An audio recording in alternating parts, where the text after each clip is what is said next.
Tere tulemast Aivar Riisalu Bliss podcasti. Tervist ja meeldiv üllatus, et osutusin kuidagi valituks nii spetsiifilisse inforuumi sisenemisel. Jah, me oleme varasemalt teinud rohkem podcast'e siis vaimsetel teemadel ja sellistel enesearengu teemadel, aga me oleme ka muutnud oma suunda, et me tahaksime, et meie kuulajad meie vestlustega jõuaksid sammuke lähemale õnnelikumale, tervemale, rikkalikumale, võib-olla ka külluslikumale, edukamale elule ja me loodame, et iga meie vestlus siis kas või sammukene viiks lähemale ja selle tõttu kutsusime ka sind, sest et sul on niivõrd palju andeid, niivõrd mitmekesine elu, et kindlasti on praegusel keerulisel ajal sul mida jagada meie kuulajate ja vaatajatega. Eks vaatame, kuhu me välja jõuame, aga põhimõtteliselt jah, sellistel keerulistel aegadel on hästi oluline ka mina, kes ma võib-olla sellisesse nagu spirituaalsusesse ja hingemaailma olen suhtunud suhteliselt üleolevalt, olen teatud korrektuure teinud ja avastanud enda jaoks ühe hästi suure ja enda jaoks olulise tõe, lase vabaks. Ehk ma olen õppinud selles turbulentsis, mis tegelikult COVIDiga nagu algas, et ma ei põe enam.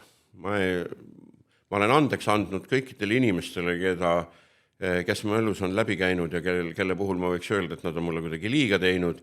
Ja ütlen ausalt ja otse, et kui sa tahad, et ma olin nagu täielik maksimalist, et kõik pidi minu ümber olema nagu nööri järgi ja täna ma saan aru, et kui ma tahaksin oma elukeskkonda hoida sellisena, et seal on kõik nagu nööri järgi, siis ma töötan ennast lihtsalt surnuks ja olen ka selles osas lasknud vabaks. Tõepoolest, see toobki kaasa, ütleme oma maakodus teatud liigirikkuse kasvu ja ütleme siis niimoodi, et linnalises ruumis minu meelest on Tallinnas väga äge. Selline üllatav sissejuhatus, et lihtsalt, et oleks taust selge. Suurepärane, et vabaks laskmine, et kuidas üldse sa jõudsid selleni, et sa tahtsid ennast vabaks lasta või nagu kuidas sa aru said, et sa võib-olla siis oled ennast üle töötanud või millega sa üldse tegeled? Et niimoodi kõik... Naljaks ongi see, et eks mul on olnud suhteliselt kirev eraelu. Eraelus on ju alati niimoodi, et igasse suhtesse sa jätad endast mingi jupi maha. On olnud elus suhteid, mille ma olen lasknud minevikku niimoodi, et ma isegi ei pööra sellele enam tähelepanu. Ma isegi ei mõtle nende inimeste peale liiga palju. Vahel ikka tulevad nad meelde. Ja mõnel juhul, kus ma tunnen, et mulle on liiga tehtud, ma olen nagu käinud nagu rusikas taskus ja mõelnud, et läheks tal ka nagu sama kehvasti, nagu mina sellel hetkel, kui mind justkui nagu eemale tõugati, et läheks tal ka sama kehvasti. Täna ma enam niimoodi ei mõtle. Ja ütlen ausalt ja otse, et oma minevikuga ma liiga palju ei suhtle. Ehk suhtlen nii palju, kui on vaja, aga mitte liiga palju. Ehk pigem olen võtnud omaks nüüd sellise asja, et ma vaatan nagu ette. Samamoodi, nagu ma ütlesin, et mulle meeldib, et kõik oleks nagu korras. Ja kuna mu maakodu on selline, sõna otseses mõttes nagu tootmisüksus, siis kui ma tahaksin, et seal oleks kõik korrektne, niidetud, metsad hoitud, kõik nagu pargis, siis tegelikult ma ei suuda seda teha. Ja ütlen ausalt ja otse, et näiteks muruniite võib ka üle korra. Ei pea niitma iga nädal nagu korrektne oleks. Ja kõik võimalikud, las metsas olla natukene rohkem sellist ürgsust. Ehk mingi kuivanud puu, mis on maha kukkunud, seda ei pea ära koristama, seal saavad putukad elada. Ja siis sa käid ja vaatad seda, mõtled, et see ei näe üldse ilus välja. Aga ta ei näe korrektne välja, on õige öelda, ilus on teatud, kõik asjad on ilusad omamoodi. Ta ei näe korrektne välja, aga las ta siis olla selline. Ja võt see on selline nagu sisemaailm. Täpselt samamoodi, et mul lapsest saati unistus, et ma tahan kuulsaks saada. Ütleme nüüd õnneks on minu kuulsus juba jäänud selja taha, ega mind keegi enam eriti ei mäleta. Sellega seoses mul tuleb üks jube naljakas lugu meelde. Läksin ühte asutusse, kus siis klienditeenindaja oli selline noor poiss. Ja ma näen, et inimene tahaks nagu minult midagi küsida. Ma siis ütlen, et noormees, et ma näen, et teil on nagu mingi küsimus huulil. Kust aru saite? Ma ütlesin, et inimesest, ma oskan inimesi natuke lugeda. Ja teate, et ma mõtlesin, et hääl on jube tuttav. Et kas te olete härra Riisalu? Ma ütlesin, et jah, olen küll, et see ei ole ju, oleks võinud ju küsida. Ei, aga teate, te olete nii vanaks jäänud, et ma ei tundnud teid enam ära. Jumala äge. Ehk inimene nagu täiesti vahetult, täiesti nagu ilma mingisuguse valehäbita ütles välja seda, mis tegelikult ongi tõsi. Ehk tal oli nagu mingi äratundmine, aga ta ei viinud seda heli ja pilti kokku, tal oli julgust küsida, aga minu jaoks oli see tähtis selles mõttes, et taaskord, et mida vanemaks sa saad, seda rohkem sa pead hakkama mõtlema, et aega ei ole ju enam liiga palju. Kui me oleme nooremad, siis meile tundub, et see kõik on nagu lõputu. Ja üks vabakslaskmise oluline nüanss ongi see, et töö ei lõpe kunagi, aga elu on tähtajalise lepinguga meil kõige vägevama käest saadud. Ja meeldib see meile või ei meeldi, niuke 100 on see maagiline number, kust edasi saavad üksikud välja valitud. Järelikult niuke normaalne maine inimene, kes võib-olla pole ka teatud eluetappidel ennast kõige paremini hoidnud, näiteks mina, kes 25 aastat ahelsuitsetamist kindlasti on jätnud minu ellu mingi jälje, aga nüüd juba 20 aastat ilma selleta. Et ütleme niimoodi, et ma rehkendan, et 80-85 võiks niuke normaalne olla. Ja kui ma siis tänasest numbrist sinna lähen, mulle on jäänud 20 aastat. 20 aastat, ma ei taha seda nüüd absoluutselt tõena võtta, aga suurusjärgu mõttes ma arvan, ma ei eksi. Ja vaata selle 20 aastat kogu maailma tööd ma ära teha ei jõua, aga maailmas on veel väga palju toredaid asju, mis selle aja jooksul saab ära teha. Ja minule muidugi on andnud täiesti uue hingamise minu 2,5-aastane tütar. Ehk väga paljud põlastasid, ütlesid, mis mõttes, vanamees. Aga tegelikult ma julgustan tänases situatsioonis, kus meid sünnib alla 10 000 aastas,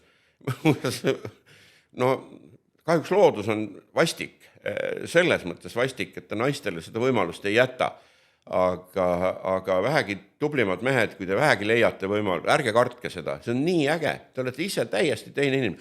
Ja muuseas ma arvan, et isegi kui see laps elab teiega koos, võib-olla tavapärasest natukene vähem, aga ma arvan, et küpse inimesena saab sellele lapsele anda palju rohkem kui noored. Minust tehti üks sketš ja mulle see tohutult meeldis. See oli selline natuke naljakas, aga lõpppoint oli siis see, et ühesõnaga selle sketši sisu oli siis enam-vähem see, et Aivar Riisalu, meie moraalne majakas, sai endale vanas eas lapse, aga see selleks, see oli niisugune naljakas sissejuhatus, aga lõpupoint oli siis see, et ta on tark mees, istub kodus, tugitoolis, laps on 15, tuleb koolist, ütleb, et papa, pane mulle siin see telijavärk, mul ei tööta, laps aja see asi korda ja ühtlasi vaheta mehe ka ära. Et tema enda lapsed, normaalsel ajal saadud lapsed on sellel hetkel 40-sed. Neil on manga, laenu, oma lapsed, neil pole sinu jaoks aega. Aga vaata see sinu viimane pesamuna, teismelisena koolist tulles, kuhu tal minna on? Ta tuleb koju ja aitab sind. Eks see oli see sügav point, et ma ei olnud selle peale ise mõelnud, aga läbi huumori saab muidugi jube palju öelda. Ja selle asja point oligi see, et vana mees istub kodus, tema teismeline laps tuleb koolist koju, sest tal ei olegi kuhugi mujale minna ja aitab seda vana inimest, et vaata kui positiivne oli. See on ju väga tore mõte, sest et ju inimesed hilises eas jäävad küksi tihti peale ja et on keegi, kes on alati olemas. Täpselt nii. Ehk kui sa ikka oled nagu mõistlik inimene, siis ma arvan, sinu lapsed ei reeda sind kunagi. See on hästi oluline. See on tõsi. Aga ma võib-olla läksin liiga hoogu oma selle nagu öeldaks maailma kirjeldamisega. Aga... Imeline nii palju nüansse ja elutarkust ühes vastuses, et me saime kõik väga olulised teemad juba mõne minutiga siin räägitud. Ei, eks me võime ju võime ju kihtipidi hakata veel edasi arendama, eks igal pool on värve. Lähme sügavusse küll, aga kõigepealt lähme tagasi selle kuulsuse juurde ja meie mehe juurde, sest et pärast me võib-olla läheme nii sügavaks oma vestlusega ära, et ma ei saagi küsida. Et sa ütlesid, et sa tahtsid kuulsaks saada ja sa mainisid praegu, et sa arvad, et sa polegi väga tuntud enam, aga meie tiimist üks noor liige, kui kuulis, et sa tuled podcast, ütles, et meie mees on praegu mega kuulus noorte seas, vanusegrupp 25, 30, 30 pluss, et ei ole see kuulsus ju kuhugi kadunud ja võib-olla sa isegi ei tea seda, minagi ei teadnud seda, mul oli seda nii rõõm kuulda, sest et meie mees on see bänd, mille järgi mina lõin lapsena jaanipõlvel tantsu ja ma hakkasin mõtlema, et Sinine Vilkur on legendaarne laul. Kuidas see siis tegelikult sündis, et kas oli võetud mingi 3 pitsi konjakit või siis taheti tõesti liikluskultuurist rääkida? Selle asja nimi on, ütleme niimoodi, et meie mees sai aastal 1997 alguse sellest, et mul üks hea sõber, kes on mu bändikaaslane, ütleme, tuli ütles, et mul oleks natuke raha vaja, et investeerida nagu helitehnikasse. Mina ütlesin talle selle peale, et kuule, et ma saan sellest kõigest väga hästi aru, aga see, mida te teete, mulle väga meeldib. See oli niisugune bluegrassi ansambel ehk kantrimuusika. Mulle tohutult meeldib kantrimuusika. Aga ma ütlesin, et see ei ole see, mida inimesed kuulda tahaksid. Et muusikas on hästi oluline, et kui sa tahad, et see oleks sinu jaoks nagu äge, just nagu publiku mõttes, et siis sa ei pea tegema mitte seda, mis sulle meeldib, vaid sa pead tegelikkuses tegema seda, mis meeldib inimestele. Ja mina ütlesin, et läheks seda teed, et proovime olla lihtsalt meelelahutajad. Ja selleks, et olla lihtsalt meelelahutaja, pead sa kahjuks, nagu öeldakse, patustama oma loomingulisuse arvelt, ega sinu algupärase muusikaga ei ole seal väga palju midagi peale hakata. Kuigi meil on ka algupäraseid lugusid, erinevad Eesti heliloojad on neid meile kirjutanud. Meil on kirjutanud sõnu kadunud Madis Millingust kuni Leelo Tunglani. Aga see Sinine Vilkur on klassika, see on tegelikult ju minu teadmise järgi mingi Demis Russose lugu, mis on kreeka muusika üldse. Ja kui mu mälu mind ei peta, järsku sellele kirjutas Madis Milling sõnad, aga võib-olla ka keegi teine. Ma ütleme nii, et ärme võtta seda üheselt. Igatahes keegi kirjutas, aga meie see ei olnud. Ja nii ta on läinud oma teed ja tõepoolest, see on üks mõnest loost, mis tõepoolest kestab tänaseni. Ja järgmine teema on ju niisugune nagu räpisugemetega, see mingi Valge Mersuna, see pidi ka tohutult populaarne lugu olema. See oli üks Moskva nimeline lugu, mida me praegu teatud kaalutlustel ju päris selgesti ei esita, kuigi see oli ka väga populaarne ja see oli tegelikult ju ka ühe saksa bändi originaal. Ja need algupärased lood, mida me oleme teinud, need nagu nii väga ei olegi lennanud. Aga nüüd me oleme uuesti muuseas jõudnud ka kantrilainele, et meil on nüüd uus projekt veel Kantrimees.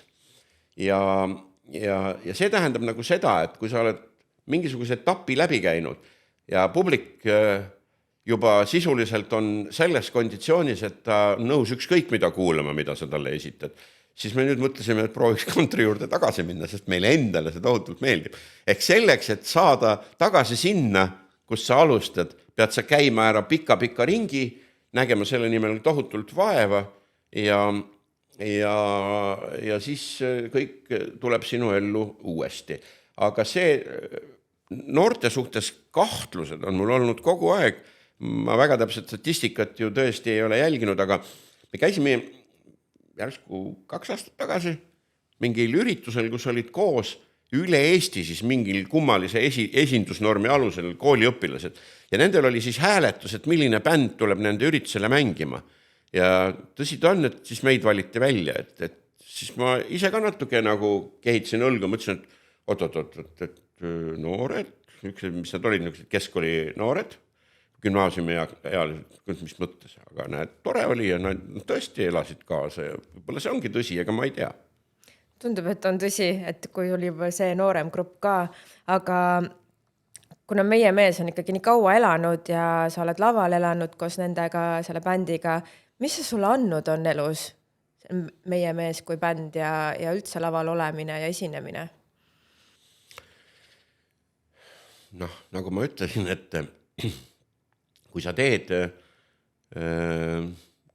midagi sellist, mis sulle tundub endale nagu naljakas ja teistele ka meeldib, siis ta on andnud ju eelkõige, mis seal salata, ka päris hea majandustulemuse. Tuleb nagu tunnistada, et oli aegu, kus meil oli 180-190 kontserti aastas ja sellel ajal ma arvan, et enamus mu bändikaaslasi suutsid endale ikka maja ehitada. Minu jaoks ta võib-olla pigem nagu on kahe teraga mõõk. Ehk kuna ma olen paralleelselt proovinud olla ettevõtja ja poliitik, siis teatud võttes võib-olla mina maksin lõivu selle tõsiselt võetavuse pealt. Ehk ta on siuke, kuidas ma ütlen siis, on ju inimesi, kes kirtsutavad nina, kui meie mehest juttu tuleb. Ja võib-olla see on natukene mõjutanud minu karjääri teistes valdkondades küll, et ma ei tea, Eesti Vabariigi ministriks ei ole mul küll keegi pakkunud hakata. Et võib-olla siin on midagi, aga nagu ma olen öelnud, me ei võitle minevikuga, me anname kõik andeks, me laseme ennast vabaks, siis see sõit on olnud intensiivne, see sõit on olnud äge, ma ei kahetse mitte midagi, mis siis, et minu tõsiselt võetavus on võib-olla selle arvelt kannatanud. Vähemalt ma olen valmistanud rõõmu tuhandetele inimestele koos oma bändikaaslastega ja ma arvan, et tänases maailmas, kus stressi on nii palju, kui see on mõne kriisi ära hoidnud, üks juhus mul tuleb meelde, aga las ta olles. Tahaks teada ikkagi, mis juhus on? Mul oli kunagi üks sõjakooli kursavend. Ja me mängisime Tartus mingil peol ja siis meil oli hästi palju oli rahvast seal ja ta tuli siis seal sõjakooli nagu lõpupeol minu juurde ja ütles, et kuule Aivar, et teie bänd on ikka tõsi äge, et ma sain oma pereasjad korda tänu sellele peole, kus te seal mängisite, et ma olen sulle nagu väga tänulik. Eks me natuke, mina ei olnud, aga võib-olla ta oli pitsi võtnud ka ja ma ütlesin talle, et kurat vana, et kas sa suudad mulle öelda, et kuidas on kõige parem teha enesetappu. Et ma olen sellel hetkel isiklikult väga suures kriisis, niisugused hetkel tuleb elus ette. See sõjakool muuseas teatud mõttes päästis mind ja siis ta hakkab mulle rääkima, et püstolit siia ei tohi panna, et tulistad, kuul jookseb mööda kolpa välja ja lolliks, aga ära ei sure. Et suhu ka ei tohi panna, et suulagi on kõva, et kuul jookseb siit suulage välja ja pigastab sind jääd lolliks, aga ära ei sure. Aga pane siia. Kui siia paned, siis lased ikka täitsa puhtaks ja kõik on nagu tehtud. Sellel hetkel ma saan ise ka aru, et Aivar, sa oled idioot. Vabandust, et ma nii otsa ütlen, et millest me räägime. Ehk võib-olla ma arvan, et ta tegi nalja, aga see nalgi oli selles mõttes nagu nii äge ja nagu nii südamega. Et ma sain ise ka aru, et mis mõttes, mida inimesed mõtlevad. Ehk ma tahtsingi sinna välja jõuda, et alati, kui sul on nagu väga korralik kriis, siis räägi teistega. Kas või läbi tobeda võtme ja tegelikult kõikidest asjadest saab üle. Et see oli niisugune naljakas juhud elus. See ei ole mul küll meelest ära läinud. Kas ta seda ise enam mäletabki, ma ei tea. Aga las ta olla, ja ütleme niimoodi, et see pole isegi tähtis, aga niisugune asi on juhtunud ja see oli nii naljakalt torena. Nali viib ikkagi edasi. Aga kuidas me siis praegusest kriisist Eestis läbi tuleme? Et sa ütlesid, et kriisis me peaksime omavahel suhtlema, muresid kurtma. Linna peal kõik kurdavad kogu aeg, hinnad on kallid, tööd ei ole, et reaalselt on inimesed on jumala mures. Me oleme Eestis muidugi täna jõudnud sellesse faasi, kus tõepoolest meie konkurentsivõime nii majanduse mõttes kui inimeste toimetuleku mõttes on saanud tõsise löögi. Majandusteadlased proovivad seda lahti seletada, aga mina kuulan neid ja mõtlen, et nad kogu aeg on mingis ootuses, et kohe läheb paremaks. Üks asi, millest ma nagu absoluutselt aru ei saa, on kinnisvara hinnad. ehk siis võimalus soetada kodu, mis on tegelikult ju kõige alus. Ja ma ei saa öelda, et ma nüüd kõige vaesem mees oleks, aga täna, mitte ka mingisugune edukas ega rikas, aga mina tänaste hindade juures isegi ei mõtleks kinnisvara soetamisel, sest see tundub mulle nagu ajuvaba. Sa ostad mingisuguse korteri, mille ruutmeetri hind on seal 3500, kehvematel juhtudel 6000 eurot ruutmeeter. Hiljuti ma sain, üks sõber rääkis, et ma laenasin ühele siin raha, kes ostis 800 000 korteri. Ma olen vaadanud viimasel ajal natukene välismaal ringi. Prantsusmaal on võimalik täna osta 500-600 000 euroga keskajast 13., 14., 15. sajandit pärit losse 600-800 000 euroga. Ehk tegelikult on meil nagu midagi väga valesti. Ja ma saan ka aru, miks see niimoodi on. 2 noort inimest saavad kokku, nad saavad 2 peale kokku 4000 eurot raha, pank annab neile laenu, nad hakkavad maksma 1000 eurot kuus 30 aastat ja see on see, mis pumpab kogu aeg seda kõike nagu üles, ehk pangad saaksid seda pidurdada, aga nad ei tee seda. Ja kõige suurem kuritegu on need magamisrajoonid näiteks. Tuleb inimene mujalt Eestist Tallinnasse, tema esimene taskukohane võimalus kinnisvara soetada on Mustamäele, Lasnamäele, Õismäele. Ta ostab 30 aastaks 150 000 kahetoalise Mustamäe korteri, mis on 64. aastal valmis saanud. Siis selleks, et kui see 30 aastat mööda saab, sellel korteril tegelikult enam väärtust ei ole. See on nüüd nagu elukoha küsimus. Järgmine teema on klikipõhine röövimine. Klikipõhiseks röövimiseks ma nimetan siis seda hetke, kui inimene on juba astunud kas kauplusuksest sisse või restorani või kohvikuksest sisse, siis talt võetakse ära kõik ja natuke rohkem. Sellepärast, et neid sisseastujaid on vähe. Meil on tohutu konkurents tegelikult ka kaubanduspindade vahel ja tegelikult ka konkurents toitlustusettevõtete vahel. Ehk kõik proovivad siis seda sisseastunud inimest nagu maksimaalselt paljaks röövida. Aga tegelikult toob see endaga kaasa selle, et inimeste tarbimisharjumused hakkavad muutuma ja tegelikult juhtub see, et lõpuks ei ole enam kellelgi hea. Inimene ei saa kusagil käia, sest ta ei saa endale midagi lubada, sest see kõik on liiga kallis ja esimene asi, kust kokku tõmmatakse, on muuseas meelelahutus. Ja peale Covidit ju juhtus see, et ega ööklubid ju tavalisel kombel enam laiali uuesti nagu tööle ei hakanud. Ma ise olen sulgenud enda ööklubi, seal mingid noored küll täna üritavad midagi askeldada, aga vist teevad ainult korporatiivpidusid, aga klassikalise ööklubi mõttes ei ole sellel asjal enam sügavat mõtet. Ja see on tegelikult muutnud ka inimeste käitumisharjumusi. See tohutu chatindus, nagu öeldakse, läbi kaamera. Ma naerangi, et miks meil lapsi ei sünni, et inimesed saavad rahulduse läbi kaamera. Kuidas selle ilusasti natuke labaselt öeldakse, käed on otsas, saab hakkama. Ja teine pool, tal on ka käed olemas ja ei olegi vähe enam kokku saada. Ehk sellist klassikalist suhtlust jääb järjest vähemaks, neid kohti, kus mõistlikult suhelda saab. Ka enam liiga palju ei ole või nad on siis nii kallid, et sinna ei ole nagu mõistlik minna. Ja mida see tähendab? Ma võtaksin selle kokku nagu niimoodi, et meil on väga targad inimesed, meil on väga ettevõtlikud inimesed, aga publikut ja tarbijaid on 1,3 miljonit. Ja kui sellest suhteliselt kõrge protsent on võimelised nagu teenust kujundama, siis see 1,3 miljonit inimest ei suuda seda piisaval kujul kinni maksta. Ja selle tõttu ongi toiduainete hinnad Berliinis 2 korda odavamad kui Tallinnas. Toiduainete hinnad on täna odavamad isegi juba Helsingis, sest seal elab 1 miljon inimest. Ma käisin Ameerikas, üle pika aja puhkamas, ma olen tööd rüganud aastaid. Ja me käisime Whole Foodsis. Whole Foodsis käib ikkagi Ameerikas jõukas inimene oma orgaanilist puhast toitu. Hinnad olid samad, mis meil tava toidupoe hinnad. Ma sain šokki. Ma saan endale lubada seal luksust, aga Eesti tavainimese elu on Ameerika luksus. Kuidas see võimalik on? See ongi, Ameerikas on 350 miljonit inimest. Eestis on 1,3 miljonit.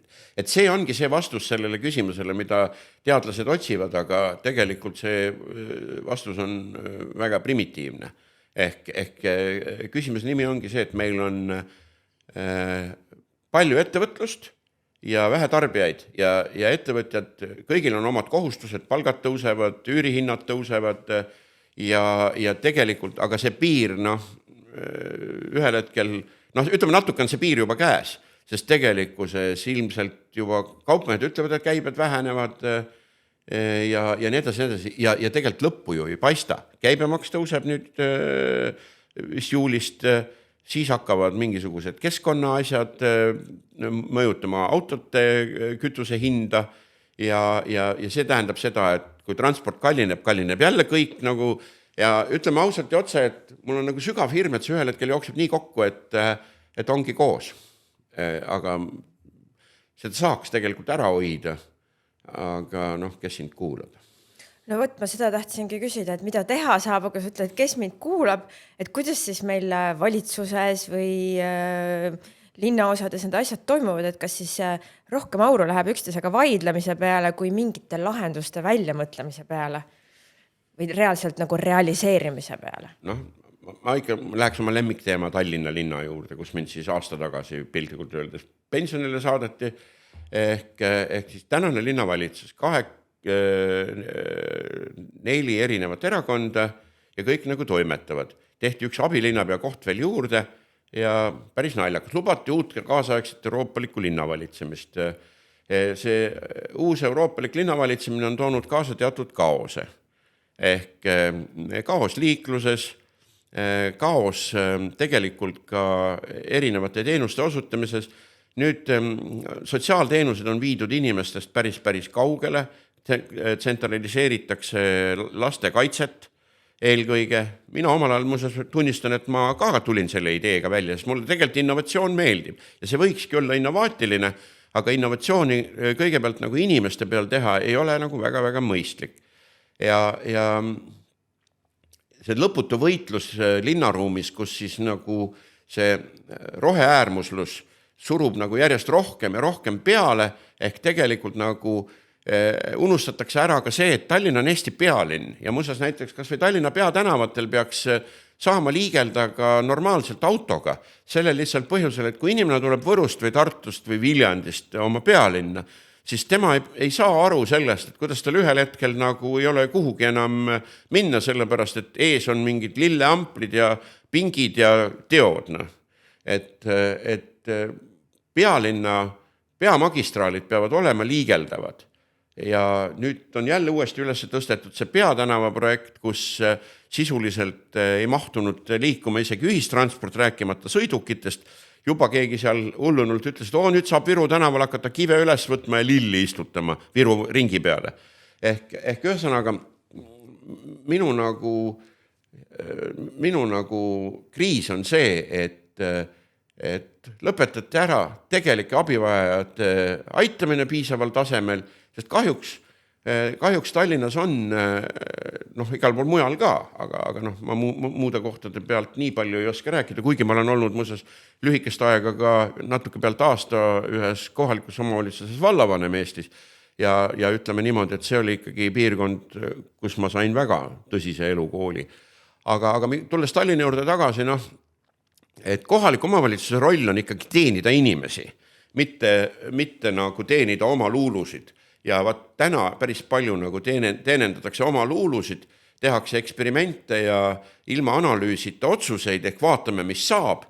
Ja see on piinlik. Et selle tõttu ma olen küll otsustanud, et tuleval sügisel, kui on taaskord võimalik sellesse valimiskaruselli minna, ma olen kindlalt otsustanud, et ma tahan sellega tegeleda.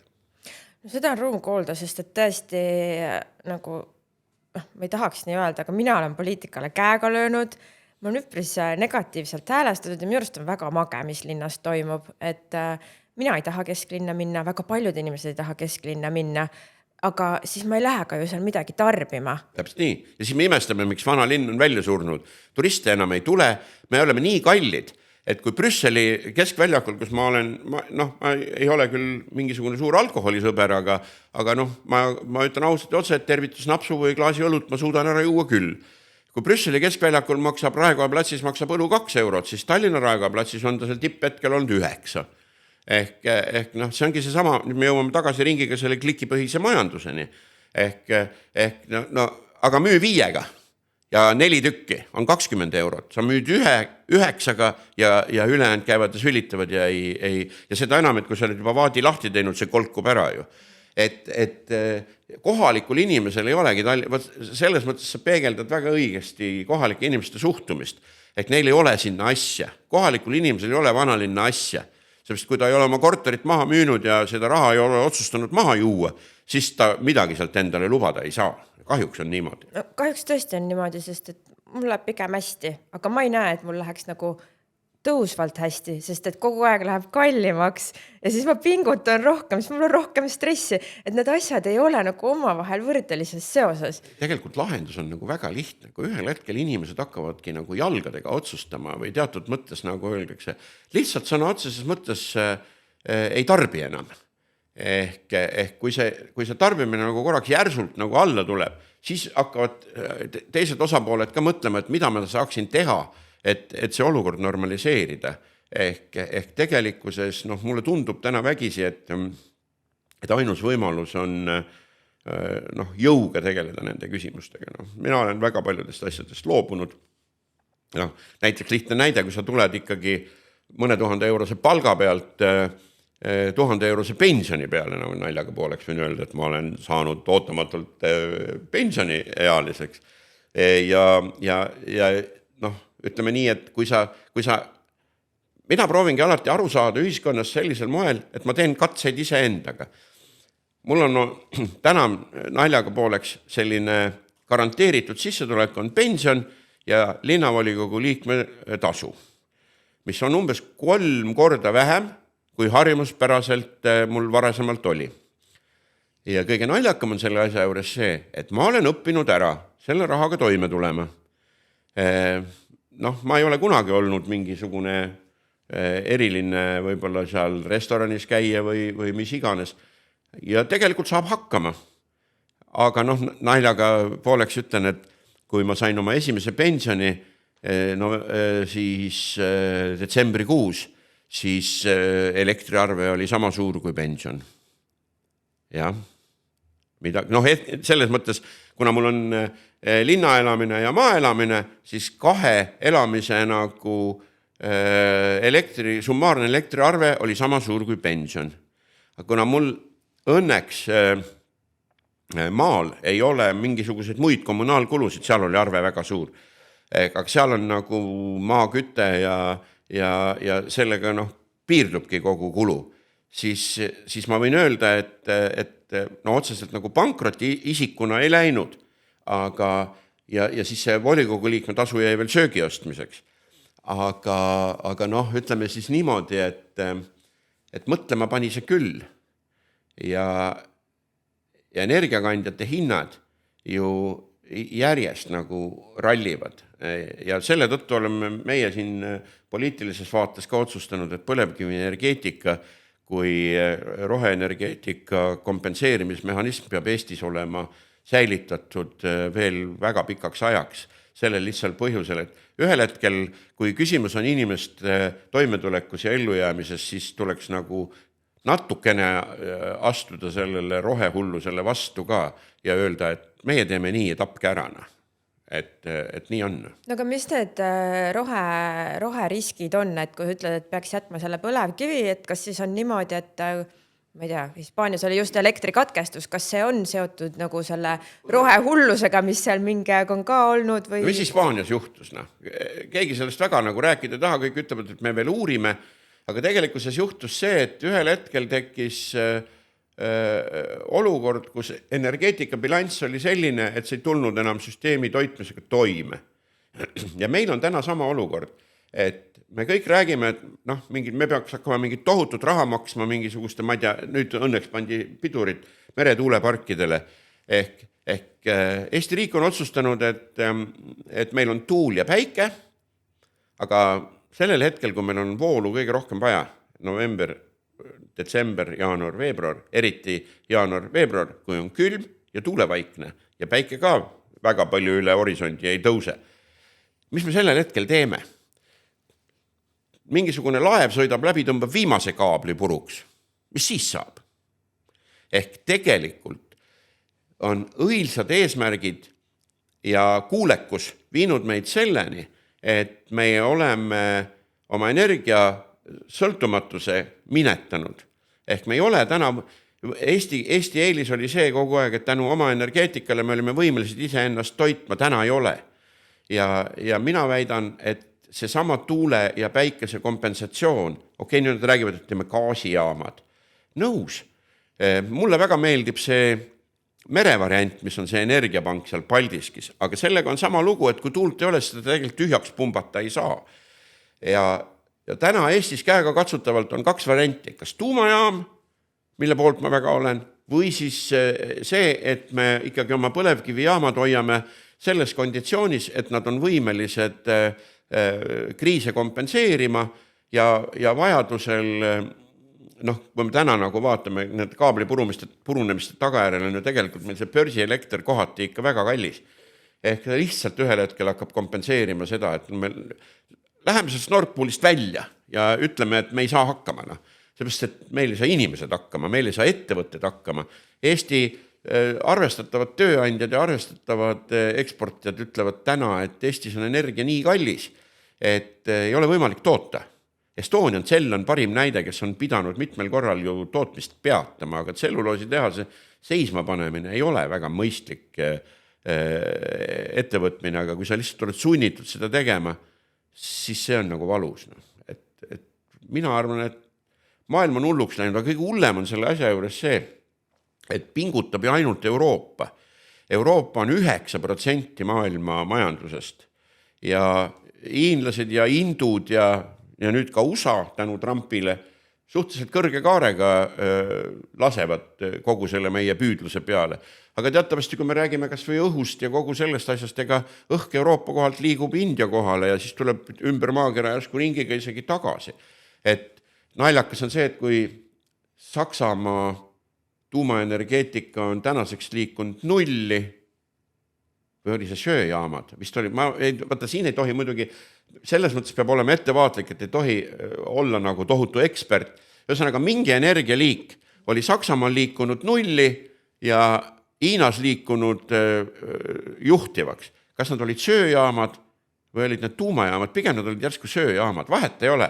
Aga ma tahan sinna välja jõuda, et meie rohepingutus on ju ühest küljest jumalale meelepärane tegu, aga kui see nagu tõeliselt halvendab Euroopa konkurentsivõimet, siis see ei ole nagu lõpuni õige.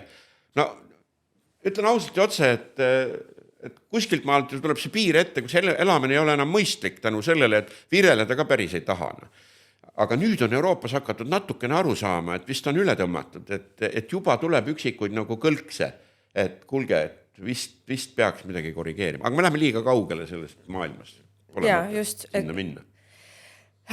Äärmustesse ei tasu vist kunagi minna, on just selle jutu nagu... Seda küll, jah. Ütleme niimoodi, et selline, ütleme korraks veel põrgates siis Tallinnasse.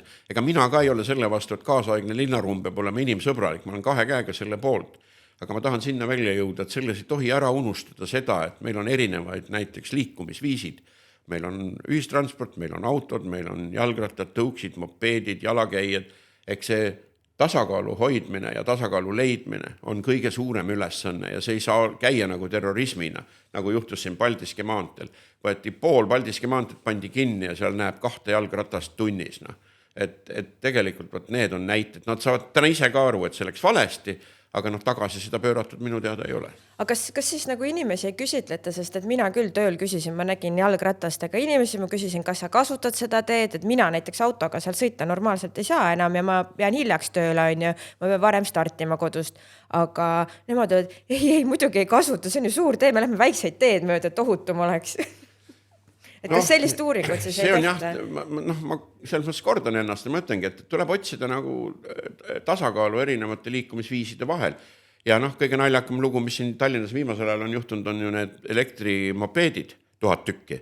Need on ju tekitanud veel täiendava kaose, need on ikkagi suhteliselt jõhkrad asjad ja need sõidavad ju igal pool, kõnniteel ja kus iganes, aga linnavalitsus teadis aasta tagasi, et nad tulevad. Tegelikult ma olen nõus, et ettevõtlusvabadus on väga suur pühadus, aga siis oleks pidanud teades, et see häda meid kevadel tabab, nagu pöörduma kiiresti seadusandja poole, ehk tegelikult peaks kohalikul omavalitsus olema õigus reguleerida, millega seal nagu äri tohib teha.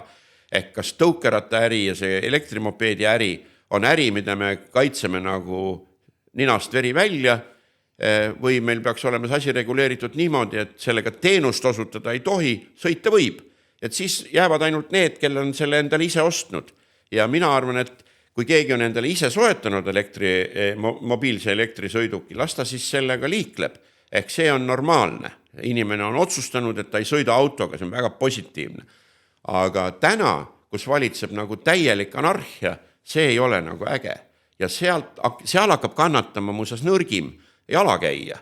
Sellel lihtsal põhjusel, et mina olen endiselt sellel meelel, et jalakäija õigused ju meil on ka tänases seadusandluses suhteliselt hästi kaitstud. Tuleb jääda seisma, kui jalakäija läheb korrektselt mööda jalakäijat ülekäigurada. Meil on see kultuur õnneks tohutult paranenud, et mõned ajad tagasi see ju üldse ei olnud kuidagi viisi nagu aktsepteeritav, et inimest lasti üle tee, ülbitseti nii, et jube. Täna ma näen, ise jään seisma ja jäävad teised ka seisma. Eks selles mõttes me liigume nagu õiges suunas, aga see kõik peab toimuma tasakaalustatult ja kompromissidega. Väga ilusad mõtted, lihtsad asjad küll, aga tegelikult lihtsatest asjadest näebki ju seda ühiskonna peegeldust mingis mõttes ja meie mentaliteeti. No jah, kahjuks. Kahjuks ütleme siis niimoodi, et kui otsustaja on kivistanud endale ajusse mingi idee, siis tal tihti, ta hakkab nautima seda, et ta on nagu lõppotsustaja ja hea näite võin tuua selle, parandan Sõle tänava trammiga siis. Sõle tänava trammi tahetakse viia kohta, kus eriti inimesegi ei ela ja kus tegelikult looduskahju ja tänavakitsus ja mis iganes on suhteliselt suured. Seda enam, et esialgne variant oli mõistlikum, aga lihtsalt otsustaja surub huuled prunti, ütleb, mina olen nii otsustanud ja nii jääb. Et see ei ole nagu normaalne. Ja kui ma nagu päris ausalt otsa ütlen, et pole seda trammi sinna isegi vaja, see on liiga kallis ja tundub, et tüli on nagu nii suur ja inimesed on väga närvis, et järsku ei teekski. Ehk Põhja-Tallinnal on muidugi see mure, et sealt tuleb välja üks suur Sõle tänav, sinna Balti jaama poole väga kuhugi minna ei ole ja sinna tuleb juurde ju planeeringuid on seal kokku, ma arvan, mingi, ma ei tea, 40-50 000 inimest. Kuidas nad sealt välja saama hakkavad, jääb mulle täiesti arusaamatuks. Ehk selles mõttes mulle meeldib, kui linna tuleb inimesi, sellepärast, et see on linna, nagu öeldakse, tulubaas, aga Sõle tänav on 2+2, see on okei, aga siis sealt edasi tuleb mingi tulika või mis iganes see kitsas tänav seal on. Sinna tahetakse teha 1+1 rekkida, et mina nagu küsin, et milleks seda nagu vaja on. Aga mulle öeldakse, et see on väga õige, et see laseb rohkem autosid läbi kui 2+2. Ja ma olen seda palju vaielnud. Okei, jah, sealt õnneks, nüüd kui keerati see Paldiski maantee untsu, kui oleks siis saanud sealt Sõlest nagu Paldiski maanteel ära keerata, sealt kaudu argneda, kas või linnast välja sõites need Põhja-Tallinna inimesed, siis see oleks veel täitsa okei, sest et siis oleks Sõle 2+2, Paldiski 2+2 ja edasi Paldiski maantee juba läheb linnast välja ja Mustamäe tee on 2+2 ja kõik on nagu äge ja siis saab mööda Tammsaaret juba jälle teisele poole linnast ära sõita, et siia südalinna autosid ei olegi vaja suunata. Aga ma olen aru saanud, et seal proovitakse Sõle tänavat pöörata kuidagi veel kesklinna poole Toompuiesteel, et sellel pole küll mingisugust mõtet. Et nagu sellist nagu talupoja mõistust oleks vaja rakendada, aga mitte selliste üleõppinud urbanistide lahendust. Nõukogude ajal ei olnud kõik väga halvasti. Ma tean, et on tehtud sellised eksperimente, et ehitati rajoon valmis, pandi Aljasalale muru peale ja siis vaadati, kuhu inimesed nagu käima lähevad ja kus need rajad sisse tallati, sinna tehti kõnniteed. Et tegelikult mina arvan, et päris palju tuleks elus arvestada sellega, kuidas inimesed nagu tegelikult liiguvad ja kuidas nad tegelikult liikuda tahavad. Ja ma võin korraks hüpata, kui meil aega on. selle vallavanema kogemuse juurde, kus pandi kokku sisuliselt Eesti suuruselt 3. omavalitsus, jutt käib Lääne-Nigula vallast, kus on minu ajus 7 ajaloolist valda, aga tegelikult vist kunagi päris Eesti ajal olla veel ka Palivere olnud omaette vald. Ehk seal on siis sellised keskused nagu Kullamaa, Risti, Palivere, Martna, Oru, Noarootsi, Nõva, võib-olla midagi jäi Taebla, midagi jääb seal Paliverest ütlesin, et tegelikult selle valla keskus on täna Taeblas, ehk inimesed eriti ei teagi, kus see Taebla asub ja inimeste ajalooline liikumine on alati toimunud nagu Haapsalusse. Ja selle tõttu ma väidan, et seal moodustati mingi tohutu suure territooriumiga omavalitsus, kus erinevad piirkonnad omavahel läbi ei saa, toimub kogu aeg mingi kraaklemine. Tegelikult oleks tulnud ära lahendada see omavalitsusreform, oleks pidanud Läänemaal toimuma maakonnapõhiselt. Ja nüüd on veel jupp, Lihula on üldse Pärnuga seotud, nüüd Lääneranna vald on ju Pärnu maakonnas. Pärnakatel on täiesti ükskõik, mis seal Lihulas toimub. Ega see Lihula nüüd ka Haapsalule kõige ligemal ei ole, aga kõik seal Lääneranna vallas toimuvad, kas või koolivõrgu mõttes, me oleme ju kõik jälginud meedias, kuidas Metsküla kooli ümber tohutu sõda käib. Ehk tegelikult oleks olnud maakondlik omavalitsus, normaalne punkt, kus inimesed on käinud eluaeg suurde poodi või arsti juurde sinna Haapsalusse, oleks võinud selle sellisel moel ära lahendada ja nüüd siis Haapsalu linnapea ainult keerutab pöidled ja naerab, sest tema sai Ridala valla endale, sinna saab kinnisvara arendusega maksumaksjaid juurde tuua ja kõik need ülejäänud seal lihtsalt kisklevad omavahel ja mitte milleski mitte kunagi kokku ei lepi ja see kõik summa summarum on vaesuskuubis. Ehk tegelikult on see väga-väga kurb ja inimesed kannatavad jälle. Ehk poliitikute otsused peaksid eelkõige lähtuma ikkagi sellest, mis oleks inimestele kasulik. Ehk inimeste liikumisharjumuse aluseks, kuidas üleüldse erinevad teenused oleksid kättesaadavad ja nii edasi, ja nii edasi, ja nii edasi. See ei ole ka normaalne, kui öeldakse, et aga meil siia vallamajja me ei ootagi kedagi, sellepärast sinna Taeblasse tõepoolest mitte keegi ju kohale jõua, sest sinna mingit loogilist transporti üldse ei käi, see on ei kusagil. Aga mina väidan, et see on vale. Ehk tegelikult mina küll olen selline vanakooli mees, et ma tahaks kohe vallamajas käia, tead. Aga kui sa ei saagi aru, kus see vallamaja on, sa ei saa aru, mida seal vallamajas tegelikult tehakse, siis sa sinna ei lähegi, sellepärast, et sa oled solvunud. Minul on täpselt sama lugu täna, et minu maakodu asub ju kohas, kus minu vallamaja on Paldiskis. Ma tean seda Paldiskit ainult kaardi pealt, sest eluaeg on olnud Keila, see keskus, kuhu mindi, kuhu tuldi ja kus oldi.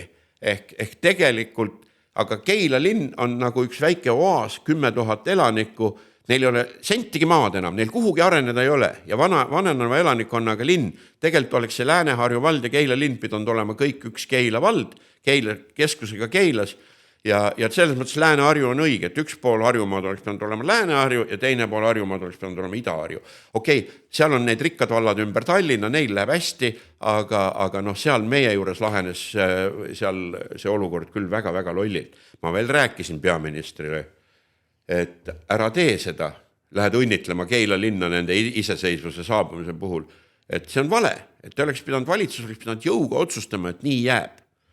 Ja jällegi, erinevad piirkonnad, Paldiski areneb kiiresti, ülejäänud piirkonnad ei arene ja nii see on. Mina kuulen siin väga eluterve lähenemine, nõustun. Mul tekib küsimus, sa ütlesid, et sa teed enda peal neid katsetusi, kas või selle pensioniga või kuidas ellu jääda ja nii. Kas siis teised poliitikud päriselt ka ei mõtle nii või nagu kas päriselt ei mõelda inimese peale, kes elabki oma teatavas nagu piirangutes, oma võimalustega, oma rutiinidega, et kas see kuidagi võim hakkab pähe või mis nagu juhtub siis? Meil ei ole ilmselt nii palju aega, et seda fenomeni lahti seletada, aga ma proovin kuidagi lühemalt teha. Eestis on juhtunud see, et riigi juhtimine on läinud laste kätte. Kui me vaatame, et siin meil tippminister Erkki Keldo on vist järsku 30, Mart Laar oli ka omal ajal väga noor, aga siis meil polnudki väga palju valikuid, aga täna meil oleks valikuid. Kõik natukene elukogenumad ja haritumad inimesed on poliitikast ära läinud, sest see ei ole see, mida nad tahaksid teha. Ehk normaalne inimene saab ka mujal hakkama ja tal ei ole seda jama vaja. Ja noh, mul on üksikuid küpseid inimesi, mõned kindralid, kes täna Riigikogus on. Nad on tegelikult sügavas kriisis. Nad ütlevad, et miks sa mind siia surusid. Ütleme, kuna mulle see Kaitseväe teema väga meeldib, ehk nad on seal päris hädas, sest nad on tegelikult elukogenud inimesed, aga nende ümber on noorpoliitikud. Ehk miks Riigikogu ei tööta? Riigikogu ei tööta sellepärast, et erakonnad moodustavad valimisnimekirja, Riigikogu valitakse seal, ütleme 20 inimest. Kujutame nüüd endale ette, et see 20 inimest on viisil või teisel olnud parteile nagu lojaalsed, saanud üldnimekirjaga valdavalt, siis näiteks nagu Keskerakonnaga juhtus. Jüri Ratas ära minnes suutis 10 inimest mõjutada Keskerakonnast välja astuma, akna alla kolima, sellepärast, et need olid tema sõbrad, kes olid saanud üldnimekirjaga sisse. Ja nüüd see on üks näide. Teine näide on see, et kõik suhteliselt nagu terasemad inimesed viiakse ministriteks ära ja nüüd jääb sinna Riigikogu saali istuma Salk, kelle ainus mõte, ma tahaks siia järgmine kord tagasi saada. Ja nüüd minister tuleb siis fraktsiooni või tuleb komisjoni koalitsioonis olevate erakondade puhul, kes nad juhivad neid komisjone. Ma olen ise näinud, ma olen 8 aastat parlamendis olnud, kui majandusminister Juhan Parts tuli majanduskomisjoni mingisuguse lollaka mõttega, saad aru, siis majanduskomisjoni esimees tollel ajal täna suhteliselt lugupeetud Tartu linnapea Urmas Klaas. Ma mäletan, ta läks näost valgeks, kui mina julgesin öelda, et kuule, härra Parts, minu meelest see, mida te teete, on jama. Et see ei ole nagu okei. Jutt käis näiteks liiklusseadusest. Ja lihtsalt nad ei julge vastu hakata, sest kui koalitsioonis hakkad näitama oma tegelikke mõtteid ja see ei lähe kokku ministri mõtetega või juba nagu välja töötatud seaduseelnõuga, siis need lihtsalt nullitakse ära ja sinu see, nagu öeldakse, protsess katkeb, et sa ei saagi enam, järgmise kord ei saagi parlamenti. Ja see on see, mis halvab kõiki neid kodanikke seal. Ja mitte midagi teha ei ole. Ehk äriseadustik ütleb üheselt, Riigikogu on nõukogu, valitsus on juhatus. Nõukogu kujundab poliitikat, mida juhatus ellu viib. Aga seal risti vastupidi. Seal tuleb nagu kogu aeg nagu sinna nõukogu ette tuleks nagu valitsuse näol nagu üldkoosolek, kes ütleb nagu nõukogule, mida te tegema peate. No mis on tegelikult täielik absurd. Ja siit me jooksemegi kinni. Aga mis ministritesse puutub, nad ei ole alati kõige teravamad pliiatsid ja seal saab ikka päris palju nalja. Ja kuidas sünnib seadus? Antakse ülesanne, vaja mingit raha leida. Nüüd hakkab keegi mingi bakalaureus kuskil istub mingi nõunik, trükib selle valmis, ütleb, et näete, ma leidsin raha. Läheb osakonna juhataja juurde, osakonna juhataja ei viitsi väga süübida, sest tal on juba suhteliselt hea palk ja normaalne positsioon. Vaatab, okei, vist kõlbab. Läheb asekantsleri juurde, aga asekantsler juba sõltub kantslerist ja ministrist nii palju, et temal nagu juba mõtlemisvõime on nagu selgelt nagu hälbinud. Ja nüüd jõuab see materjal läbi kantsleri ministrini, kes ammu enam ei saa mitte millestki aru. Ja viiakse Riigikokku. Riigikogus isegi leidub valdavalt siis opositsioonist keegi, kes ütleb, et see on jama. Aga koalitsioonisaadikud ütleb, et see on väga õige, sest minister tuli niimoodi. Ja niimoodi meil toodetaksegi järjest rohkem nagu lollusi ja veel kord lollusi. Nüüd siis õnneks oli Kristen Michalil nii palju hoidu, et ta võttis ettevõtjate nõukoja endale appi. Ehk see on täiesti uskumatu, kui palju meil on nagu rumalusi seadustes, kui palju ülereguleerimisi ja kui kõiki nõudeid tahad täita, siis sisuliselt ma tegelikult võin sulle öelda, et ettevõtlusega Eestis tegeleda võimalik ei ole. Ma tean näidet, kus ettevõte, kus on 2 poole kohaga töötajad, kinnisvarahaldur ja koristaja, poole kohaga mõlemad. Ja see ettevõte sai kirja, et teil peab olema töökeskkonna vastavuskoolitusega töökeskkonna spetsialist. Ma arvan, et üks nendest inimest ei oska isegi eriti kirjutada ja teine võib-olla loeb kehvasti. Ja sellele 2 poole kohaga inimesele ma pean ühe neist koolitama töökeskkonna spetsialistiks. Aga kõige naljakam on selle asja juures see, et on ka selliseid asju, kui sa ostad näiteks mingi desinfitseerimisvahend, siis sul peab olema juhend, kuidas seda kasutada. Ehk sellised asju on küll ja küll. See on nagu piinlik. aga need tulevadki tänu sellele, et väga palju keegi seal ei süübi parlamendis, kus otsuseid vastu võetakse, seadusandlikke otsuseid. Esiteks ei süübita, teiseks ei saada aru ja kolmandaks isegi kui süübitakse, siis juhul kui see ei lähe ministri ja valitsuse tahtega kokku, siis seadusesse see muudatus valdavalt ei jõua. Ehk mitte midagi teha ei ole, aga see kahjuks on kurb tõsiasi. Nüüd on mul küsimus, kas siis üldse on võimalik mingid ägedaid asju veel Eestis teha ja kas kunagi veel tuleb see hetk, kus Eesti rahvas on ka nagu hingest õnnelik, rõõmus ja naudib oma elu.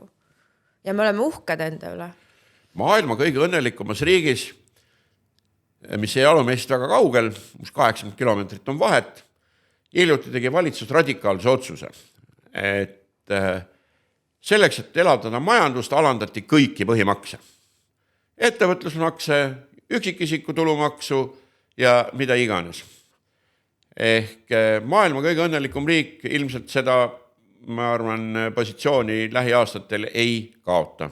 Ka neil on keeruline, nad on ka olnud väga sotsialistlikud, aga ma arvan, et õnnelikud endiselt. Kusjuures nende puhul eeldada, et nad on õnnelikud, on suht keeruline, sest et soomlase kohta öeldakse, et ta on ikka väga aeglane, ta on veel aeglasem kui eestlane. Aga õnnelik. Ja siit me võib-olla jõuamegi minu jutu päris algusesse tagasi, et ka mina tegelikult olen suhteliselt õnnelik, sest ma lasin ennast lihtsalt vabaks. Ehk tähendabki seda, et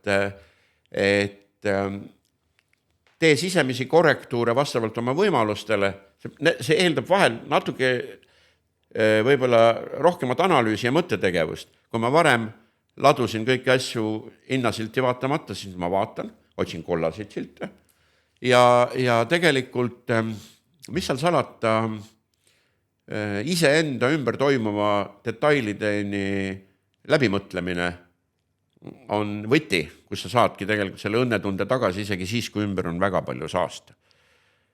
Üks asi, millest ma ei taha rääkida, aga mina ju tegelikult saan aru, et sõjaoht on suurem kui kunagi varem ja tegelikult vastikult realistlik. Ja seetõttu kõik need inimesed, kes räägivad, et meil on liiga suured riigikaitsekulud, neil on ühest küljest ju õigus, selle raha võiks kõik laiali jagada kuhugi mujale. Aga tegelikult mina, kes ma vabatahtlikult võetud riigikaitsekohustuse tõttu olen hetkel veel kohustatud rindele minema, vaatamata sellele, et ma olen paks ja vana, aga ma väidan, et kui mul ikka mitte millegiga, kui sa üldse vastu ei hakka, see on meie elus juba olnud, 40. aastal me ei hakanud üldse vastu.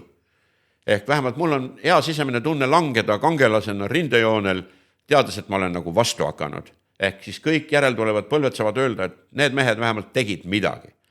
Ja selle tõttu ma arvan, et see on üks valdkond, mille kallal ei saa väga palju ilkuda. Võib olla pahatahtlik ja õiendada. Järgmine teema, suur teema. Inimesed tihti on rahul olematud sellega, et Ukrainat aidatakse, et meie aitame ka ja aitame päris palju. Täna nad sõdivad meie sõda. Ja ma olen täiesti veendunud, et kui meie peame sõdima, siis Ukrainas pärast see sõda ei käi, nad tulevad meile appi. Nemad on riik, kes tuleb meile appi mitte tankidega ega lennukitega, vaid nad tulevad füüsiliselt. Ehk Ukraina sõdur täna, ma arvan, hindab Eesti panust nii kõrgelt, et sealt on meil võimalik rindele nagu tuge loota. Ma siiralt arvan, et seda rinnet ei tule, aga oht on lähemal, kui me tahaks. Kahjuks. No aga kui inimesed tunnevad hirmu, sa väidad, et sisemaailmaga tuleks tegeleda, mis me siis peaks tegema? Kas me peaks riigikogulastele valitsusele nagu sunniviisiliselt määrama mingid meditatsioonipraktikat, teeme siseanalüüsi, vaatame, mis üldse siin sisemaailmas toimub, äkki reageeriks vähem, mõtleks rohkem. On see mingisugune variant üldsegi kunagi, et ka sinna asutustesse jõuab teatav sisemine abi ja tugi? No ütleme, et ei seda varianti mina nagu väga võimalikuks ei pea. Esiteks, poliitika on nii ebastabiilne nähtus, et seal ju tegelikult mängijad, vaatamata sellele siirale soovile pugelikult oodata, et saaks järgmise ametiaja, tegelikult seal ikkagi mängijad vahetatakse päris korralikult. Ja ütleme nii, et on ka positiivsed näiteid. Mina julgeks tänase positiivse näitena tuua siiski perearst Karmen Jolleri, kellest on saanud nagu sotsiaalvaldkonna ministerna. No kui see naine, ta muidugi murrab ennast, ilmselt süsteem tapab ta ära, aga see, et tema saab elust nagu päriselt aru, see mulle tegelikult nagu meeldib. Järgmine positiivne näide on muuseas Andres Sutt, kes on endine Eesti Panga asepresident, kes saab nagu elust aru ja väga paljud lollused on juba tänu temale nagu kas pausile pandud või siis päris nagu kõrvale lükatud. Seda süsteemi saab muuta väga lihtsal moel. Inimene valimiskasti juures vaatab, millist poliitilist suundumust ta toetab, et tegelikult tasuks siiski programme lugeda. Ja hästi oluline on see, et ta otsiks isikuid natuke kaugemalt kui selle juba tema poolt valitud erakonna ülemine ots, sellepärast, et ülemises otsas on valdavalt sellised, ma nimetan neid partei broileriteks, kes ongi siis kas noored märkmepaberi jagajad või valimisnänni jagajad telkidest või siis sellised, nagu öeldakse, sõprade sõbrad, aga otsida tasuks küpseid ja elukogenud inimesi hoopis kaugemalt. Nüüd ma ajan nina püsti muuseas ja lähen korraks ülbeks. Mina olen olnud alati Riigikogu valimiste nimekirjas 49, 50, ehk kui ma olen sinna pääsenud, olen ma pääsenud ainult tänu sellele, et selles piirkonnas, kus ma kandideerin, on inimesed leidnud minu nime ja ma olen saanud sisse nagu selle ringkonna mandaadiga, mitte kunagi üldnimekirjast ega mitte kunagi partei broilerina. Ja ma ei ütle, et ma olen maailma kõige targem inimene, aga ma kindlasti julgen seda öelda, et esiteks, ma natuke olen koolis käinud, 10 piires arvutan ilma vigadeta, kui numbrid lähevad suureks, võtan nullid ära, arvutan ära, panen nullid tagasi. Aga lisaks sellele on mul veel elukogemus ja elukogemus on tegelikult väärtus, kus sa kasvatad oma empaatiavõimet mõistmaks asju, et kuidas nad tegelikult käivad ja kuidas inimesed nagu tegelikult nagu hakkama peaksid saama. Ma tulen tagasi selle sama näite juurde, et ütleme, ma saaks müüa oma autokollektsiooni või ma ei tea, mida iganes teha, aga ma langetasin enda jaoks otsuse, et ma proovin hakkama saada sellega, mis mul nagu reaalselt iga päev nagu olemas on. Ja ma tahtsin seda kogemust ja ma sain selle kogemuse ja see näitas, et ma saan hakkama. Ja kusjuures häbiga pean ju tunnistama, et see on ju kaugelt suurem number, kui suurel osal Eestimaa inimestel tegelikult igakuiselt nagu arvele laekub. Ehk mul ei ole siin veel selle kõige juures õigust natukene isegi mitte ülbitseda sellel lihtsal põhjusel, et väga paljud pensionärid saavad 500 eurot pensioni ja nii edasi. Ehk mingi mõistlik tulemus elus on võimalik elukogemuse ja hariduse ja harituse kombinatsioonina, aga vaieldamatult ei saa 30-aastasel inimesel olla sellist elukogemust. Haridus võib tal väga hea, ta võib Oxfordi lõpetanud olla, aga sest on üksinda veel vähe abi. Ma tahan ettevõtluse kohta küsida selle jutu peale, et meil on kuskil 5% naisi, kes on ettevõtjad Eestis. See oli mitme aasta tagune statistika, ma ei tea, kuidas see praegu muutunud on. Paljud neist on mikroettevõtjad kindlasti, paljud neist on ka kindlasti iluteenindajad. Ja see on nagu selline sektor, millest mina ei ole väga kuulnud, et üldse keegi võtaks sõna või räägiks, sest et kui me mõtleme niimoodi hästi primitiivselt, õnnelik naine, õnnelik mees. Naised pakuvad naistele teenuseid, aga sa mainisid seda, et Eestis ei tasu ettevõtja olla, eriti veel tegelikult ei tasu ka iluteenindaja olla ja teha kõike by the book, on ju. Et mida saaks nagu riik teha, et toetada siis neid naisettevõtjaid, kes teevad oma seda mikroettevõtet ja tegelikult ta ju teenindab oma kogukonna naist, aga ta ei ole kuidagi soosingus. Parandame nüüd vead ära. Esiteks ma ei ole kunagi öelnud, et ettevõtja ei tasu olla. Ettevõtja tasub vägagi olla, aga ettevõtja on raske olla. Ja järjest me kuuleme, et see on raske.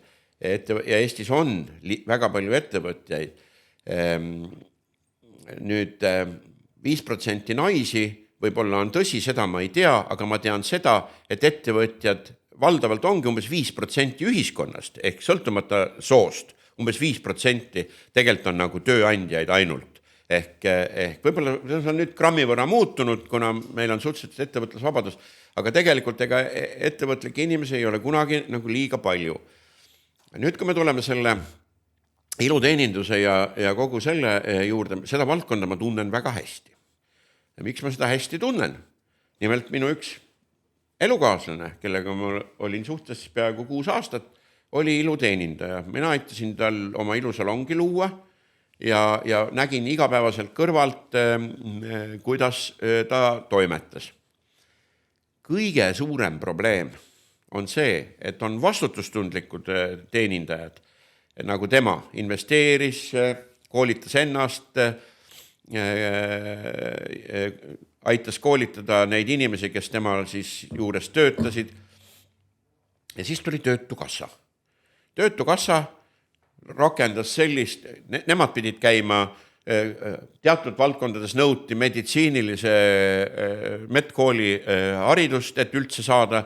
Ja siis tuli Töötukassa, tegi nädalasi koolitusi ja paiskas turule tuhandete kaupa töötutest naistest üles korjatud iluteenindajaid, näitas neile nädala jooksul põhivõtted kätte ja tegelikult solkis sellega ära, nagu öeldakse, turu ja mis seal salata, tekitas ka ohtliku seisundi, nagu öeldakse, klientidele. Ehk see on üks näide sellest, kus liigne agarus on ogarus. Ehk keegi Töötukassas mõtles välja, et mida me nende töötute naistega teeme, õpetame nad iluteenindajateks, nagu selle kohta on lennunduses hea ütlemine, et kui sõda käib ja lendureid on vaja, õpetame õhku tõusma, maandumist enam ei ole vaja õpetada, sest ta niikuinii tulistatakse alla. Ehk see oli täpselt sama seis. Et see oli üks näide, nagu öeldakse, riiklikust lollusest.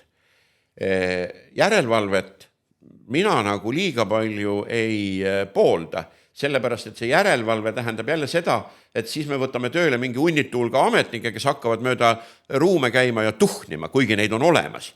Aga ma väidan seda, et sa võid seda teenust osutada siis, kui sa oled täitnud teatud kriteeriumid.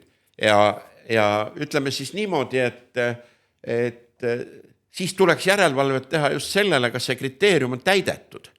Ja ma arvan, et see on üks asi, mis võimaldaks seda turgu korrastada, et sinna ei satuks juhuslikke inimesi, seda enam, et sükse nädalase väljaõppega. Miks ma seda tean veel, lisaks sellele, et mul nagu see elukaaslane sellega tegeles, ma olen kunagi teinud probleemsaadet Kaua võib TV3-s ja seal väga palju muuseas oli vaja lahendada just neid juba kannatanud patsiente ja tänu sellele ma arvan, et ma tean sellest teemast nagu liiga palju, ehk ei peaks nii palju teadma, aga see naiste maailm on maailm, kus eksimine ei ole kuidagi viisi lubatud, sest see võib inimesele kaasa tuua nagu fataalseid tagajärgi. Ja ütleme ausalt ja otse, eks neid inetuks süstitud nägusid näeb ikka järjest rohkem ja see on probleem. Aga mis muul moel puudutab seda naiste ettevõtlust ja riiki selles, siis mina arvan, et riigi roll ongi hoida tervet, tagatud keskkonda ja mitte midagi muud. Ehk kõik ülejäänud asjad peab turg ise ära reguleerima. Kahjuks on see niimoodi, midagi parata ei ole. No nii, mul on sulle väike üllatus. Või väike on võib-olla vähe öelda, sest et vaata, siin on igasugused need värvilised purgid on ja neid on siin umbes 20 tükki laua peal. Mingi, ma ei tea, väga kahtlane labor, ütleme nii. See on meie salajane Blissi labor siin, mis on kõvasti tööd teinud ja tegutseb ja siin selle joogi sees, mis sul siin laua peal on umbes 40 erinevat kasulikku ainet komponenti. Et seal on sees siuksed nagu pro- ja prebiotilised asjad on ja kõik vitamiinid ja mineraalid, mis sa päeval vajad, siis seal on ka sellised need looduslikud seened, mitte psühhedeelikumid, vaid need seened, mis teevad su ajule head, annavad sulle kehale kõike seda tuge, on ju. Päästa saab ainult seda, mida on veel võimalik päästa, minu aju ei päästa enam miski. Ühesõnaga, keskelt läbi üle 50 superfoodi ja siis 82 mineraali. Umbes nii on meie labor siis öelnud, et siin sees on. Ja tavaliselt öeldakse, et ju need tervislikud asjad ei maitse hästi, on ju. Nii ma tahaks näha, kas sulle see päriselt maitseb, sest minule see meeldib ja mulle see annab hullult energiat. No sina pead seda jooma kohustuslikus korras, ma kahtlustan. Terviseks, jah. Kõksti. Ja see võib natuke suud määrida, sest et siin on mustikas sees.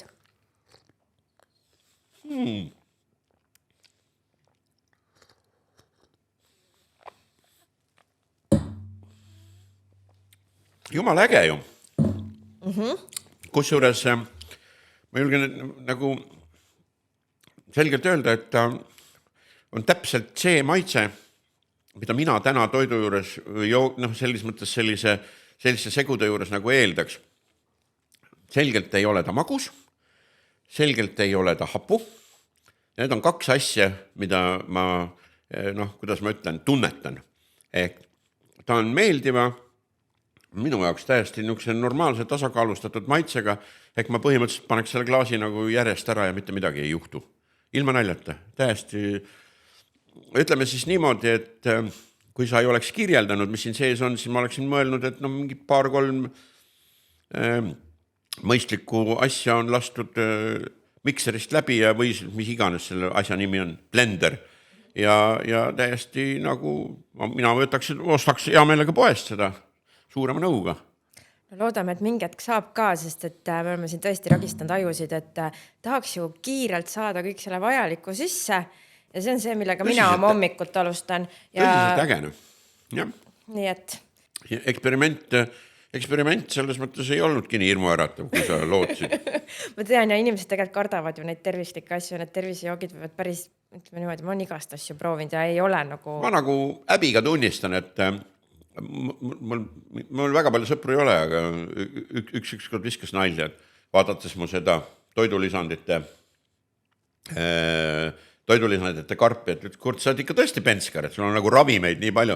Mõtlesin, et need kõik päris ravimid ei ole, et need ongi pigem nagu sellised, nagu, ütleme, organismile vajalike ainete erinevad modifikatsioonid seal, mingid O3-d ja ma ei tea, mis iganes kõik värgid.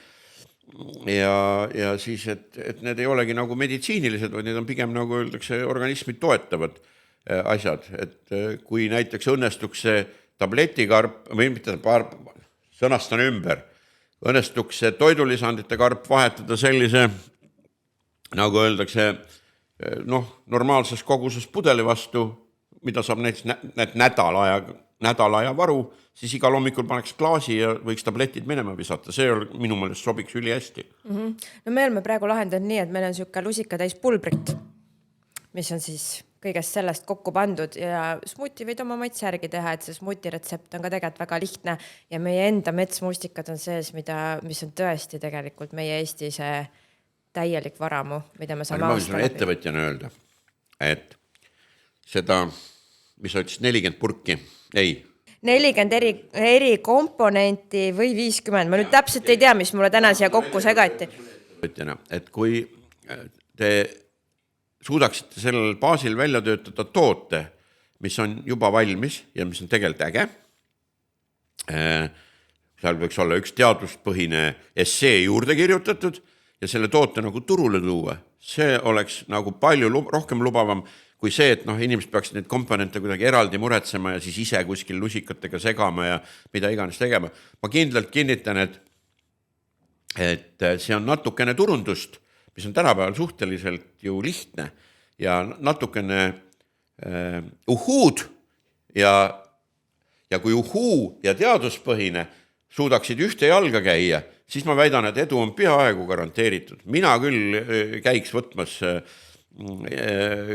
kusagilt sellist valmis toodet, mis külmkapis näiteks on võimeline seal nädal-2 seisma ja ütlen ausalt ja otse, et kui ma saan selle lisandikarbi siis selle pealt nagu minema visata ja keegi minust targem inimene on mulle öelnud, et tee seda ja sa oled õigel teel, mina läheksin selle konksu otsa nagu kohe heas mõttes sellepärast, et see on tegelikult nagu ilmselt ka maole oluliselt kasulikum kui neid kapsleid nagu lõputult 10 tükki sisse laksata ja siis nad peavad seda plastmassi seal, see ei ole päris plastmass, aga mingi aine, mis siis lõhustub nagu maos. Et mina arvan, et see on õige tee. Super, aitäh sulle selle toetuse eest. Teades tausta ma ju ei ole päris esimest korda tegelikult selle teie maailma kõrval. Ma olen ju salaja käinud ju natuke rohkem aastaid ja tunnen tegijaid isiklikult või vähemalt eestvedajat ühte. Tunnen isiklikult, ma võin isegi Kristjanile reklaami teha, ehk Kristjan Kann on olnud minu jaoks inimene, kes kunagi viis mu hingamise saladustesse, ma seda lõpuni omaks ei suutnud võtta, aga minul on alati see omadus, et ma mitte kunagi ei tee maha seda, mida teine inimene usub. Ehk mul on 2 võimalust, kas ma usun koos temaga ja lähen sellega kaasa, ma tunnustan teda ja ise kaasa ei lähe, aga jään alati sellest rääkima positiivses võtmes. Siis mulle meeldis Kristjani see veganluse teema. Käisin kunagi siin samas Plissis ju isegi söömas. Mina, kes ma olen ikka selline verisuunurgast lihasööja, tulin ja tunnistan, et tegelikult see oli nagu veenev. See oli nagu nii äge, ehk ta tegelikult pettis isegi minusuguse paadunud lihasööja ära, sellepärast, et need toidud olid head. Ja mul on nagu ääretult kahju sellest, et see sama Plissi keskus siin, kus siis see bufee nagu töötas, et seda täna enam ei ole ja vaat neid põhjuseid, miks teda täna enam ei ole, me oleme siin ju analüüsinud juba sisuliselt nagu rohkem kui tunni, ehk see ongi see, et esimese asjana loobutakse meelelahutusest ja kõigest sellest, mis on natukene eksklusiivsem ja selle tõttu ei saa teda nagu laua peale lapata nagu ilma rahata. Ja kurb on see, et sellistel asjadel on nagu konkurentsis kehva püsida. Ühest küljest on tegemist siis vaimse tervisega, mis räägib meelelahutusest, kes aitab sul lihtsalt lõõgastuda. Ja teine asi on siis tervislikult toitumine.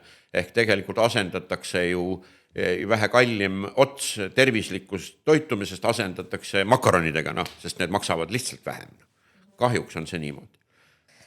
No me puudutasime küll nüüd tõesti nagu tohutult laia ampluaad teemasid, et kui ma mõtlesin Aivar Riisalu ja sinu kõik need oskused ja elukogemus, siis ma sain küll väga laia spektri ja ma olen ausalt öeldes totaalselt üllatunud ja super, ma olen mega tänulik, et sa avasid ennast ja rääkisid selliste sügavate nurkade alt enda sisemaailmast, puudutasid Eestis olevaid murekohti. Kas sul on veel midagi, mida meie kuulajatele, vaatajatele sa tahaksid nagu südamele panna või jäi sul ütlemata või jagada? Ega, ütleme niimoodi, et teiste elude elamine on üsna selles mõttes see ei ole isegi eetiline, et meil üldse liiga palju proovime täna. Sotsiaalmeedia on selles mõttes üks vastik asi, et ta nagu tohutult palju lööb inimesi risti ja tohutult palju, ütleme seal head kuuleb vähe, väga palju on nagu halba. Et ma pigem nagu ütleksin niimoodi, et siis kõige suurem märksõna minu enda jaoks on tõesti see, et laske ennast vabaks halvast. Andke andeks inimestele, kes teie elus on proovinud viisil või teisel teid kuidagi viisi mõjutada negatiivses mõttes või teinud teile lihtsalt hingepiinu. Õppige toime tulema mõistlikult. Natukene tasub alati ette mõelda. Muuseas see, et kodus võiks olla väikesed varud, ei ole sõnakõlks. Et võiks olla mingi tegutsemisplaan, kui keskmisest suurem kriis saabub, see ei pruugi olla üldse mitte sõda, vaid näiteks elektrikatkestus. Mõelge selle peale, et teil oleks olemas alati, kui te olete näiteks meesterahvas, siis mõelge selle peale, et teie lähedased oleksid hoitud teie poolt siis kuidas me ilusasti ja konkreetselt tegutsemisplaani alusel, et te teaksite, kuidas oma lähedasi kaitsta. Ja põhimõtteliselt rohkem sellist mõistmist ja vähem vihkamist. Meil on tohutult palju vihkamist. See on nii naljakas. Veel kui on aega, ma tooks ühe näite. Meil ei ole kuhugi kiiret, me võime veel tegelikult tund aega rääkida, kui me tahame. Sotsiaalmeedias oli hiljuti üks lugu, ajalugu oma ilus ja inetuses, kus ühele noorele saksa sõdurile oli Belgias pandud mälestusmärk ja mida see sõdur tegi. Ta oli oma suurtükiga positsioonil mingi talu juures ja tuli peale ja see sõdur nägi, et 2 last mängivad seal tule all. Nad ei saanud aru, lapsed ei saanud aru, et see on ohtlik. Ta läks ja tassis need lapsed keldrisse peitis ära ja ise siis tagasiteel oma suurtüki juurde sai surma. Aastaid, seda lugu hoiti seal kogukonnas, aga ei juletud nagu midagi reageerida ja siis korraldati mingi korjandus ja lõpuks sellele poisile pandi nagu mälestusmärk. Ja siis keegi võttis üles, et see on umbes mingi nagu, ma ei tea, natside ülistamine ja mis iganes. Ja mina kirjutasin siis ühe kommentaari, et mis mõttes vastuoluline mälestusmärk. Pealkiri oli see, et vastuoluline mälestusmärk umbes Hollandis. Mina võiksin, mis mõttes vastuoluline? Sõduril ei ole mitte kunagi valida, millises mundris ta sõdib, kus ta sõdib. Need otsustajad on kuskil kõrgel ja kaugel, sõdur lihtsalt täidab käsku. Seal ei ole mitte mingit vastuolu, ükskõik millist ideoloogiat ta peab teenima. Seal läks lähti nagu selline polundra, et ausalt öeldes ma mõtlesin, et mida ma tegin. Ma ei suhtle sotsiaalmeedias niimoodi, et ma lähen kellegiga vaidlema absoluutselt, ma ei taha seda viha ja sappi nagu endasse imeda. Aga see oli nagu hea näide sellest, et ükskõik, mida sa seal siis proovid nagu seletada, seal enam midagi nagu seletada võimalik ei ole. Ehk see oli nagu nii traagiline. Vaat me võiksime sellest nagu lahti saada. Ükskõik, mida sa ei kirjuta või ei tee, kohe tuleb ainult negatiivne. Ehk see näitabki seda, et inimesed tegelikult on kriisis. Ja see poiss, see saksa sõdur, oli 18-aastane, kui ta surma sai. Milles oli tema süü? Miks ei võiks tema sellele üllale teole olla nagu mälestussammas, mis sõltumata sellest, et ta on Wehrmachti mundris. Ehk võt see oli minu jaoks nagu probleem. See ausammastega sõdimine on meil olnud siin viimastel aegadel üsna siuke terav. Esimene oli see Lihula sammas ja siis läks nüüd edasi, ega me nüüd väga palju targemad ei ole. Me raiume majadelt 5 nurki maha, andmata endale aru, et see on arhitektuur 50. aastates, et keda ta seal siis segab. Võtsime selle 5 nurga nüüd siis maha, krohvime inetult ära ja mis siis saab? Läks paremaks. 5 nurk muuseas on Ameerikas siiamaani sõjatehnika peal käsutusel, lihtsalt on valge. Aga maja peal oli ka valge 5 nurk. Ma oleks võinud öelda, et see on Ameerika oma. Aga vahet ei ole. See pole minu sõda. Ütleme niimoodi, et vaat sellistest asjadest ma ka olen ennast nagu lahti lasknud. Et kui keegi, kes omab võimu ja otsustab selliseid asju toimetada, mul on nagu täitsa ükskõik selles mõttes, et ajalugu on ajalugu ja me ei saa seda enam muuta, aga me saame muuta seda, mis meid ees ootab. Aga vaat selle peale meil pahatihti nagu mõistust ei jätku. Ehk pahatihti ei ole oskusi ega kogemust välja mõelda sellist head retsepti, millega tulevik oleks inimväärne. Ja see on meie, ma arvan, hetkel kõige suurem kriis. Liiga noored inimesed peavad tegema liiga raskeid otsuseid ja nad selgelt ei kanna neid välja. Parim näide minu jaoks on Rail Baltic. Me ju nüüd teame, et vähemalt 2035. aastani on see Äädemeeste raudtee. Me oleme ehitanud tohutu kaskaadiviadukte, tohutud pompöössed jaamad, 2 sõidurada ammu enam ei ole ja nii edasi, et ma olen üsna tihti mõelnud, et kui mina oleksin otsustaja, kes peaks ütlema, kas ta tuleb või ei tule, omal ajalgi, siis ma ei suudakski vist niisugust vastutust kanda. Järelikult inimese enda võimalused on siis need, et otsusta ära, millist vastutust sa suudad kanda, millist sa ei suuda kanda.